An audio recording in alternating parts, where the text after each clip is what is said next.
Olá, meus queridos alunos! Durante esta terceira semana, iremos estudar os conteúdos das aulas 5, 6 e 7 da apostila. Na aula 5, iremos compreender aspectos da reprodução do cafeeiro, ou seja, a floração. No cafeeiro, o desenvolvimento reprodutivo começa com a iniciação floral e termina com a queda dos frutos. A floração no cafeeiro compreende uma sequência de eventos fisiológicos e morfológicos, que vai desde a indução floral até a antese, ou seja, a abertura das flores. Como já vimos, a florada e a produção dos frutos no cafeeiro se concentram nos ramos plagiotrópicos. O cafeeiro é uma espécie de florada gregária, onde todos os cafeeiros florescem ao mesmo tempo, em uma mesma região geográfica. O número de floradas varia de acordo com as condições climáticas da região produtora. A flor é o aparelho reprodutor das plantas superiores, formando um conjunto de peças florais dispostas em camadas, chamadas de verticilos florais. São eles cálice, corola, androceu e o gineceu, conforme já foi observado nas aulas anteriores. As gemas floríferas do cafeeiro podem se desenvolver em inflorescências, e a este conjunto denomina-se glomérulo.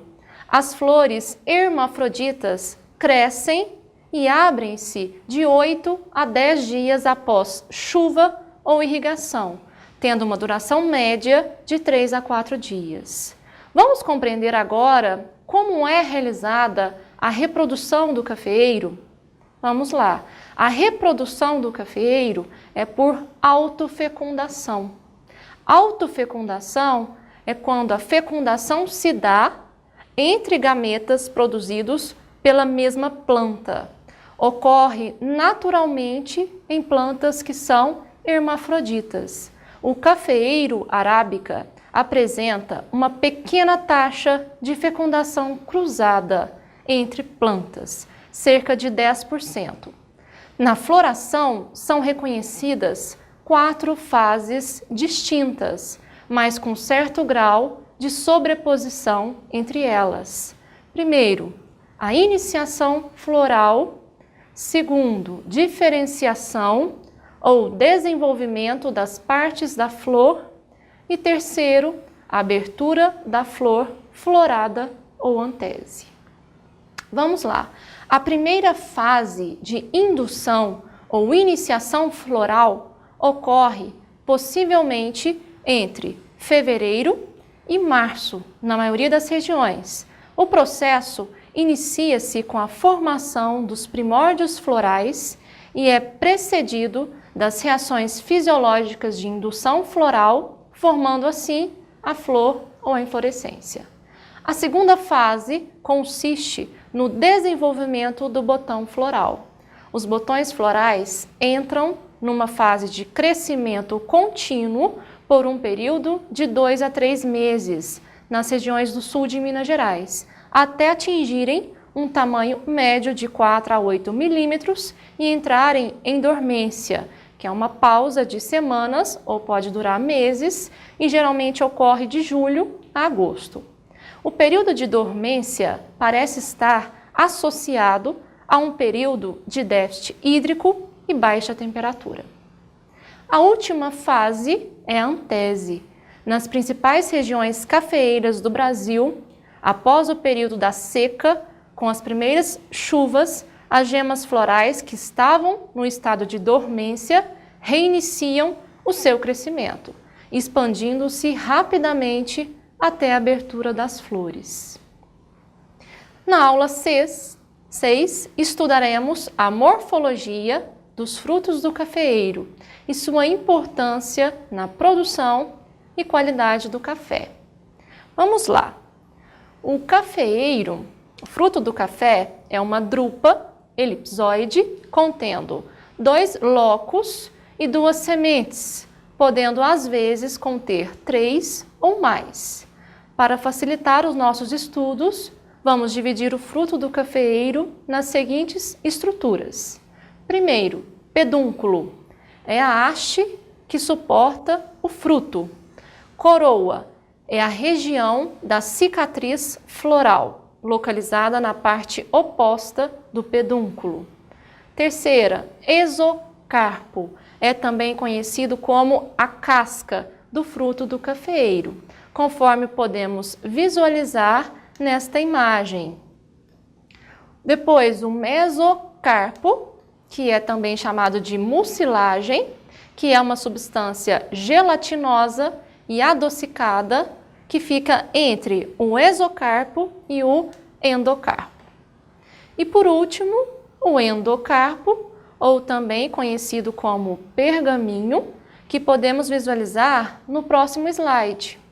Apesar de fazer parte da estrutura do fruto do café, o mesmo acompanha a semente que será usada em semeadura convencional em viveiros de cafeeiros.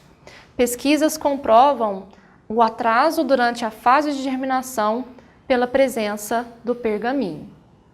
Agora vamos estudar a composição da semente do cafeeiro.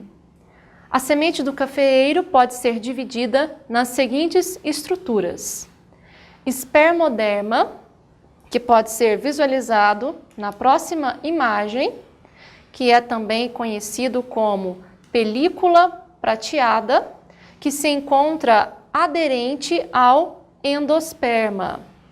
Endosperma é o tecido de maior volume na semente, de cor azul esverdeada, na espécie Coffea arábica, e é conhecido pelos cafeicultores como o grão do café. Embrião é formado por um hipocótilo e 2 cotilédones, medindo de 3 a 4 milímetros. Vamos agora estudar na aula 7 a morfologia das raízes do cafeeiro. Um sistema radicular bem desenvolvido é fundamental para o sucesso de um cafezal. Quanto ao seu desenvolvimento vertical, é comum encontrar raízes em até 2 metros de profundidade. De modo geral, a maioria dos trabalhos publicados na literatura apontam os primeiros 50 centímetros de solo como a camada na qual a maior parte do sistema radicular dos cafeeiros se localiza. As raízes do cafeeiro têm as seguintes funções. Primeiro, suporte do cafeeiro no solo, absorção de água e sais minerais, produção de várias substâncias orgânicas complexas e armazenamento de diferentes ou diversos nutrientes. Um sistema articular típico de um cafeeiro implantado em um solo sem limitações físicas ou químicas pode ser observado nesta imagem, que destacam 2 tipos de raízes. A raiz pivotante, que é pouco desenvolvida e, na maioria das vezes, ausente. Essa característica peculiar se deve, na maioria das vezes, ao sistema de formação das mudas. Em geral, as raízes de mudas de café, no momento do plantio, encontram-se enoveladas no fundo do saquinho, culminando com a formação do pinhão torto. Para eliminar essa anomalia, recomenda-se o corte no fundo do saquinho, eliminando-se os primeiros centímetros da raiz pivotante. Essa prática, então, pode provocar a perda da dominância apical da raiz, induzindo-a a emitir ramificações ou bifurcações. Em segundo lugar, raízes laterais, que são as ramificações da raiz principal com seguintes variações. Elas podem ser divididas em raízes axiais, que são presentes em número de 2 a 6, logo abaixo do tronco, quando se desenvolvem verticalmente no solo. Laterais de superfície, que são representadas pelas raízes que crescem paralelamente à superfície do solo. podendo chegar até 2 metros de comprimento, e as raízes laterais de profundidade. De origem superficial, elas vão crescer lateralmente para depois se desenvolver em profundidade, ocupando todo o volume de solo abaixo da copa. Para finalizar esta aula, é importante destacar que as raízes do cafeeiro dependem, entre outros fatores, da constituição genética, seria a variedade, da fisiologia, idade da planta, carga pendente, do estado fitossanitário, ou seja, presença de pragas ou doenças, do manejo da lavoura, podas, espaçamentos e das condições do solo, fertilidade, matéria orgânica e pH.